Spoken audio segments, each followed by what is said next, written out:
पे wind thunder sect को देखते हैं, जो कि यहाँ पे ये जो उनके सेक्ट के लूटे हुए माल के बारे में ही कह रहे थे कि जो भी प्लान बनाया था वो काफी ज्यादा स्मूथ चला गया। पहले हम लोगों ने चिड़ीबाज को उनके साथ भिड़वा दिया, जिसके बाद पीछे से उनके स्पिरिट वेन को ही चुरा लिया। और अगर ऐसा ही चलता रहा तो फिर हम लोग बहुत ही जल्द यहाँ पे टॉप सेक्टर के अंदर बदल जाएंगे। वहीं पे इन लोगों को ये भी चिंता हो रही थी कहीं डीमन किंग इन लोगों के पीछे ही ना पड़ जाए और इन्हें धोखा दे दे।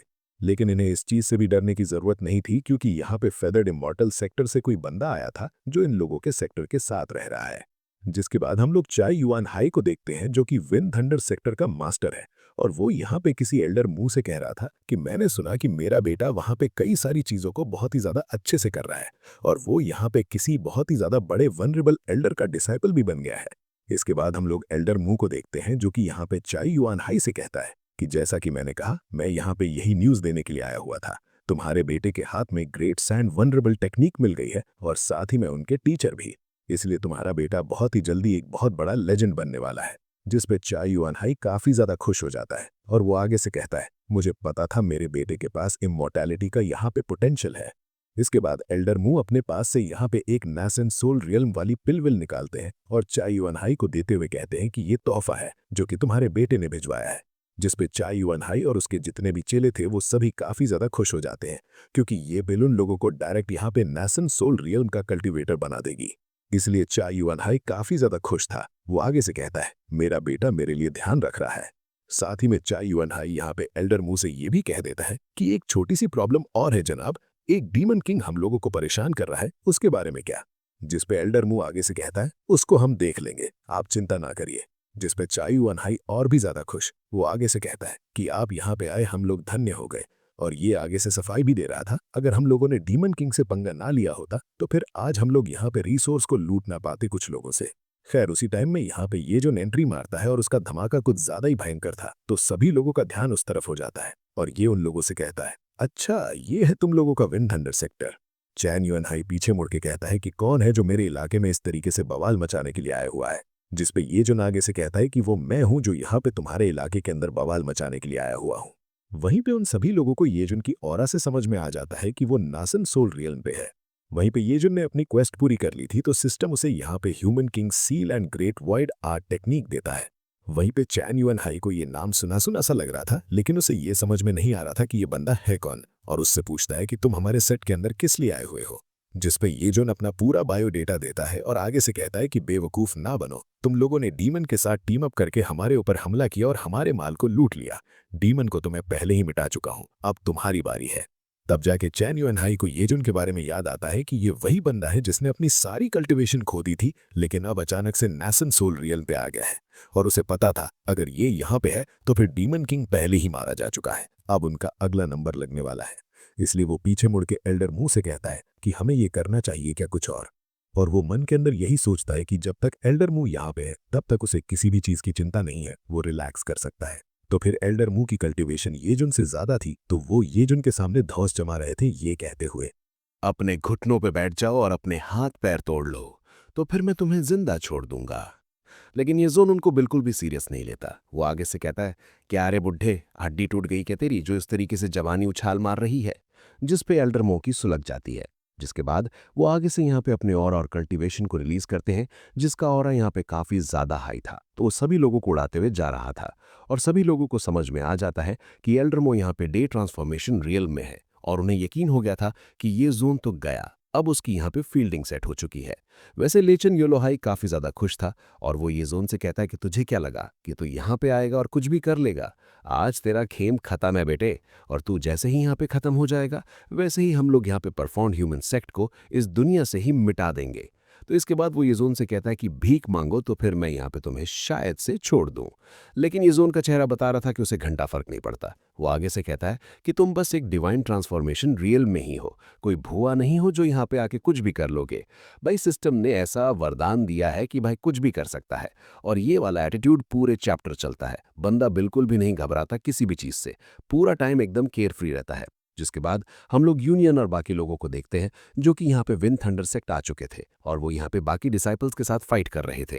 चलिए वैसे यहाँ पे एक डिसाइपल उन लोगों को बताता है कि एल्डरमो फेदर इमॉर्टल सेक्ट से यहाँ पे आए हुए हैं जो कि इसी समय विंड थंडर सेक्ट के अंदर रुके हुए हैं। ये सुनकर यूनियन काफी ज्यादा हैरान होता है, तो वो डिसाइपल आगे से बताता है कि तुम्हें क्या लगा कि हम लोगों के पास इतनी हिम्मत कैसे आई कि हम लोग डायरेक्ट तुम्हारा माल लूटने के लिए वहां पे पहुंच गए। हमारे पास पहले से ही यहाँ पे फेदर इमॉर्टल सेक्ट की तरफ से सपोर्ट था, इसीलिए हम यहाँ पे आए थे। वो बीस्ट तो बस एक मोहरा था। तो इसके बाद वो उन लोगों को पूरी कहानी बताता है कि युआन हाई का बेटा यहाँ पे फेदर इमॉर्टल सेक्ट के अंदर ले लिया गया है और उसकी कल्टीवेशन को बढ़ता हुआ देख के यहाँ पे सेक्ट वाले इन लोगों के सेक्ट के ऊपर मेहरबान हैं। इसलिए वो इन लोगों को यहाँ पे एडवाइस देता है कि अभी भी समय है, लौट जाओ, और अगर उनकी किस्मत अच्छी रही तो फिर वो लोग यहाँ पे उनके नौकर बन के रह सकते हैं। लेकिन तब तक युआन नाई उसका यहाँ पे गला ही उड़ा देता है और उन लोगों से कहता है कि वो लोग यहाँ पे येजोन को बचाने के लिए आए हुए हैं तो उसे बचा के ही वापस जाएंगे। यहाँ पे इन लोगों को यकीन था कि येजोन यहाँ पे शायद से किस्मत के भरोसे एल्डरमो के खिलाफ टिक सकता है, इसीलिए इन लोगों के पास उम्मीद थी, इसीलिए वो लोग यहाँ पे येजोन को बचाने के लिए जा रहे थे। वहाँ पे यूनियन ने फैसला कर लिया था कि उसे चाहे अपनी जिंदगी ही क्यों ना देनी पड़ जाए, लेकिन इसके बावजूद वो यहाँ पे येजोन को बचा के रहेगा, भले ही उसे यहाँ पे भीख ही क्यों ना मांगनी पड़े। लेकिन मीनवाइल हम लोग येजोन को देखते हैं जिसे घंटा फर्क नहीं पड़ रहा था। वो शैतानी हंसते हुए कहता है कि एक दो कौड़ी के एल्डर ही तो हो, क्या ही उखाड़ लोगे। जिसपे चियन हाई को ऐसा लगता है कि यहाँ पे येजोन का दिमाग खराब हो गया है एल्डरमो की कल्टीवेशन को देख के, इसलिए वो फालतू की चीजें बड़बड़ा रहा है। एल्डरमो खड़े होते हैं और येजोन से कहते हैं कि तुम बस एक दो कौड़ी के कल्टीवेटर हो, वो भी एक दो कौड़ी सी जगह से। तुम्हारा यहाँ पे सेक्ट बस एक चीटे के घोंसले के अलावा और कुछ भी नहीं है। तुम्हें अगर लगता है कि फेदर इमॉर्टल सेक्ट के सामने तुम लोग टिक भी पाओगे, हम फूंक मार तुम हवा में ही गायब हो जाओगे। लेकिन तुमने मुझे यहाँ पे गुस्सा दिला दिया है, भले ही तुम भीख मांगो तब भी मैं यहाँ पे जिंदा नहीं छोड़ूंगा और तुम्हारे से तुम्हारे पूरे सेक्ट को भी यहाँ पे डिस्ट्रॉय कर दूंगा। और तुम लोग जानते हो कि येजोन को पहले हमला कराना पड़ता है, इसलिए वो यहाँ पे एल्डरमो को उंगली करते हुए कहता है, बुढ़े, अगर तेरे अंदर अभी भी जवानी की चिंगारी जिंदा है तो मेरे ऊपर एक हमला करके दिखा। डिवाइन ट्रांसफॉर्मेशन कुछ भी नहीं है, दो कौड़ी की चीज है। आजा 1v1 करते हैं, देखते हैं कि कौन जीतता है और जो जीतेगा वही बनेगा सिकंदर और सामने वाला बनेगा बंदर। तो फिर एल्डरमो हमला करने के लिए आगे बढ़ते हैं और वो अपने आप ही डिवाइन हैंड का इस्तेमाल करते हैं। तो लेपे चेन्युन भाई अपने मन के अंदर सोच रहा था कि येजोन जैसे ही खत्म हो जाएगा वैसे ही उनका सेक्ट भी उनका हो जाएगा, यानी कि रिसोर्स और बाकी सभी लोग। सिस्टम जैसे ही डिटेक्ट करता है कि हंसन के ऊपर हमला हुआ है तो वो यहाँ पे हंसन की कल्टीवेशन को बढ़ा के पीक डिवाइन ट्रांसफॉर्मेशन कल्टीवेशन के अंदर चेंज कर देता है, जिससे उसकी कल्टीवेशन जैसे ही बढ़ती है तो वो ईजिली यहाँ पे एल्डर के अटैक को रोकता है और आगे से कहता है कि बस इतना ही दम है क्या, जिसको देख के एल्डर भी हैरान हो जाते हैं कि अचानक से इसकी कल्टीवेशन इनोसेंट सोल रियल्म से डिवाइन ट्रांसफॉर्मेशन स्टेज पे कैसे बढ़ गई। चियन हाई को यकीन नहीं होता है कि यहाँ पे परफाउंड हेवन सेक्ट जैसे दो कौड़ी के सेक्ट के पास भी यहाँ पे डिवाइन ट्रांसफॉर्मेशन कल्टीवेटर हो सकता है, जिससे वहाँ पे पूरी तरीके से चिंता का माहौल बन जाता है क्योंकि सभी लोग घबराए हुए थे। इससे यहाँ पे अब हंसन पूरी तरीके से इलाके को डोमिनेट कर पा रहा था। पल्ले पे चैन यूनो भाई एल्डरमो से कहता है कि अब वो लोग क्या करेंगे, ये तो काफी ज्यादा पावरफुल है। लेकिन एल्डरमो आगे से कहता है कि चिंता ना करो, तुम्हें याद है ना कि मैं यहाँ पे फेदर इमॉर्टल सेक्ट से आया हुआ हूँ, मेरे पास ऐसी कई सारी टेक्निक्स है जिनके बारे में ये सोच भी नहीं सकता है। जिस पे ये आगे से उंगली करते हुए कहता है कि तुम्हें लगता है कि तुम्हारे पास मुझसे भी ज्यादा बेहतर टेक्निक है क्या। जिस पे एल्डरमो आगे से एक टेक्निक का यूज करते हुए कहते हैं कि ये देख, ये है टाई अजोर वुड प्लम टेक्निक। जिसके बाद वो आगे से यहाँ पे अजोर वुड प्लम टेक्निक का इस्तेमाल करते हुए ये जोन के ऊपर हमला करते हैं, जिसमें सभी लोग आगे से यहाँ पे दोबारा उस अर्थ ग्रेड की टेक्निक की तारीफ कर रहे थे और हम लोगों को बताते हैं कि यहाँ पे technique mortal grade, spirit grade, profound grade, earth grade, heaven grade, sovereign grade, even spirit grade techniques होती हैं जिनको यहाँ पे बहुत ज़्यादा पावरफुल समझा जाता है। और डिवाइन स्टेज यानी कि कल्टीवेशन स्टेज के बाद में टेक्निक्स यहाँ पे पावर लेवल को मेजर करती हैं, यानी कि कल्टीवेशन सेम होने के बावजूद अगर पर्सन के पास ज़्यादा पावरफुल टेक्निक है तो फिर तुम्हारी फील्डिंग सेट है। इसीलिए एल्डरमो को लग रहा था कि अभी भी वो यहाँ पे ज़्यादा पॉइंट में है और वो यहाँ पे ये जोन की फील्डिंग सेट कर सकते हैं। लेकिन ये जोन को टेक्निक तो सीधा सिस्टम ने ही दी थी, तो फिर पता नहीं उसका ग्रेड क्या है और बताया भी नहीं गया।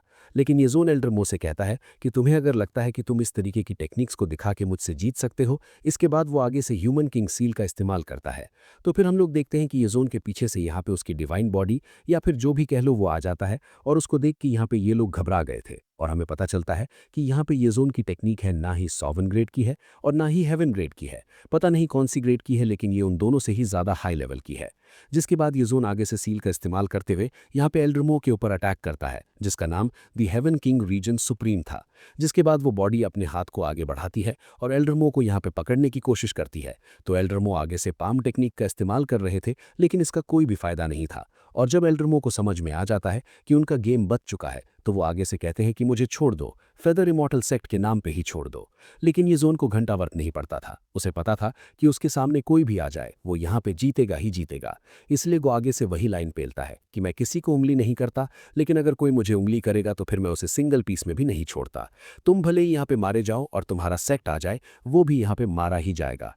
एल्डरमो आगे से कह रहे थे अगर मैं मारा गया तो फिर तुम्हारे साथ तुम्हारा सेक्ट भी पूरी तरीके से मिटा दिया जाएगा। लेकिन ये जोन को घंटा वर्क नहीं पड़ता। जिसके बाद वो यहाँ पे बॉडी के पाम का इस्तेमाल करते हुए एल्डरमो को पकड़ता है और उन्हें यहाँ पे क्रश कर देता है। जिसके बाद उनकी सिर्फ बॉडी हवा में ही गायब हो जाती है।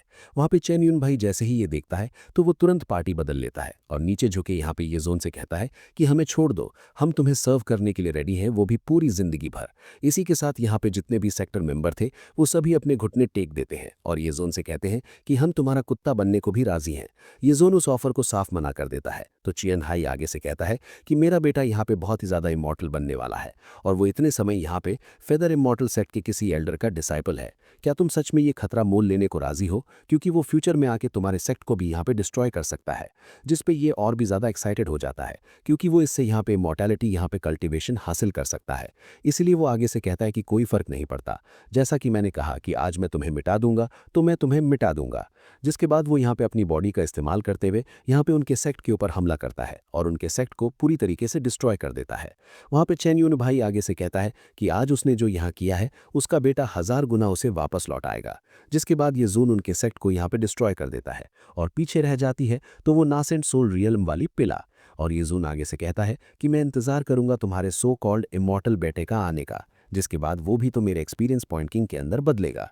जिसके बाद यहाँ पे यूनियन और बाकी लोग आ जाते हैं, जो कि यहाँ पे ये जोन को जिंदा देख के काफ़ी ज़्यादा खुश थे। वहाँ पे ये जोन लोगों से कहता है कि तुम्हें इतनी चिंता क्यों हो रही भाई, मैंने बोला तो ना कि मैं सेक्ट का अकेले ही ख्याल रख लूँगा, तुम्हें आने की ज़रूरत नहीं थी। लेकिन यूनियन को अभी भी यकीन नहीं हो रहा था कि ये जोन असल में यहाँ पे DI ट्रांसफॉर्मेशन रियल पे है। उसी टाइम पे जूस यहाँ पे आता है, जो कि उन लोगों को बताता है कि उसे यहाँ पे नासेंट सोल रियल्म की पिल मिली है, तो इसका इस्तेमाल किया जा सकता है किसी की कल्टीवेशन को बूस्ट करने के लिए। जिस पे ये जोन आगे से कहता है कि ये पिल तो यहाँ पे सेक्ट मास्टर के पास ही जानी चाहिए, यानी कि युआनियान के पास में, क्योंकि अगर वो स्ट्रांग रहेगा तभी तो सेक्ट यहाँ पे ताकतवर बनेगा। तब ये सिस्टम बाहर निकलता है और वो ये जोन को बताता है कि आसपास के इलाके में उसके लिए यहाँ पे एक पावरफुल डिसाइपल ढूंढा गया है, जो कि इमॉर्टल रैंक का डीमन सेक्ट मास्टर है। अगर ये जोन उसको सक्सेसफुली अपना डिसाइपल बना लेता है तो फिर उसको यहाँ पे अनइमेजिनेबल रिवॉर्ड्स मिलेंगे। ये जान के ये जोन काफ़ी ज़्यादा खुश हो जाता है कि उसे यहाँ पे एक डिसाइपल रिक्रूट करने का मौका मिल रहा है, जो कि इमॉर्टल रैंक का डीमन सेक्ट मास्टर है।